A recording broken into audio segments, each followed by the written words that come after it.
2026 சட்டசபை தேர்தலில் யாருடன் கூட்டணி என்பது குறித்து நிர்வாகிகள் மத்தியில் ஆலோசனை கூட்டம் நடைபெற இருக்கிறது. இது குறித்தான கருத்து கேட்பு கூட்டம் தற்போது பிரேமலதா தலைமையில் தொடங்கியிருப்பதான அண்மை தகவலை பார்த்து கொண்டிருக்கிறோம். விவரங்களை முடிய செய்தியாளர் சுப்புராமன் வழங்கலாம் கேட்கலாம். சுப்புராமன், இந்த கருத்து கேட்பு கூட்டத்தில் என்னென்ன விஷயங்கள்லாம் பேசப்பட இருக்கு? வணக்கம். தேமுதிகவின் தொகுதி பொறுப்பாளர்கள், மண்டல பொறுப்பாளர்கள் மற்றும் மாவட்ட கழக செயலாளர்கள் ஆலோசனை கூட்டம் தேமுதிக தலைமை அலுவலகத்தில் இன்று நடைபெற இருக்கிறது. குறிப்பாக 234 சட்டமன்ற தொகுதிகளுக்கும் தேமுதிக சார்பில் தொகுதி பொறுப்பாளர்கள் நியமிக்கப்பட்டிருந்தார்கள். அவர்களுடைய அந்த ஆலோசனை கூட்டமானது இன்று, நாளை மற்றும் அதனைத் தொடர்ந்து 2 நாட்கள் நடைபெற இருக்கிறது. இந்த ஆலோசனை கூட்டத்தில் புதிதாக நியமிக்கப்பட்டிருக்கக்கூடிய இந்த தொகுதி பொறுப்பாளர்களிடம் 2026 சட்டமன்ற தேர்தல் கூட்டணி தொடர்பாக அக்கட்சியின் பொதுச் செயலாளர் பிரேமலதா விஜயகாந்த் பேசுவதற்கு வாய்ப்பு இருப்பதாக சொல்லப்படுகிறது.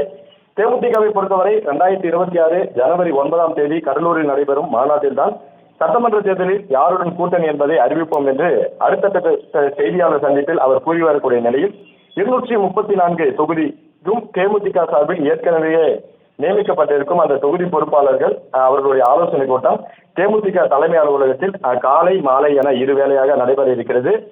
முக்கியமாக இந்த கூட்டத்தில் 2026 சட்டமன்ற தேர்தலில் யாருடன் கூட்டணி அமைக்கலாம் என்பது குறித்தான கருத்துக்களை பொறுப்பாளர்களிடம் தேமுதிக பொதுச் செயலாளர் பிரேமலதா விஜயகாந்த் கேட்க இருப்பதாக தகவல் கிடைத்திருக்கிறது. குறிப்பாக மாவட்ட கழக செயலாளர்கள் கூட்டம் கூட்டி அவர்களிடம் கருத்து கேட்டு அதன் பின்பு கூட்டணி அமைப்பது மட்டுமல்லாமல் தற்பொழுது தொகுதி பொறுப்பாளர்கள், மண்டல பொறுப்பாளர்கள் என அனைவரையும் ஒன்றாக இணைத்து அவர்களுடைய கருத்துக்களையும் கேட்டு அதன்படியே இந்த கூட்டணி அமைக்க அவர் திட்டமிட்டிருப்பதாகவும் சொல்லப்படுகிறது.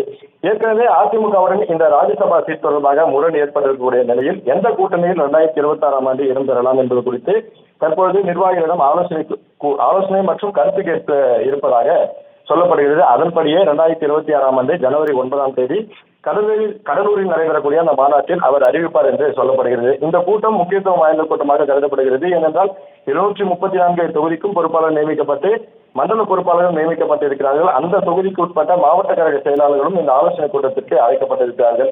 தேமுதிகவை பொறுத்தவரை கடந்த நாடாளுமன்ற தேர்தலில் அதிமுகவுடன் கூட்டணி அமைத்து பயணித்தது. ஆனால் நடைபெறக்கூடிய இந்த சட்டமன்ற தேர்தலில் யாருடன் கூட்டணி அமைக்கும், எங்களுடைய கூட்டணி நிலைப்பாடு அடுத்த வருடம்தான் தெரிவிக்கப்படும் என்றெல்லாம் சொல்லப்பட்டு வரக்கூடிய நிலையில் குறிப்பாக 2024 நாடாளுமன்ற தேர்தலுக்கு முன்பாக கூட தேமுதிக தரப்பில் இப்படி ஒரு கூட்டம் நடைபெற்றது. அந்த ஆலோசனை கூட்டத்தில் நாம் யாருடன் கூட்டணி செல்லலாம் என்று நிர்வாகிகளிடம் ஆலோசனை கேட்கப்பட்டு அதன்படிதான் அதிமுகவுடன் கூட்டணி செல்லலாம் என்று முடிவு செய்யப்பட்டு கூட்டணி அமைத்து போட்டியிட்டார்கள். தற்போதும் இந்த ஆலோசனை கூட்டம் மற்றும் அது கருத்து கேட்பு கூட்டமாக மாற இருப்பதாக சொல்லப்படுகிறது.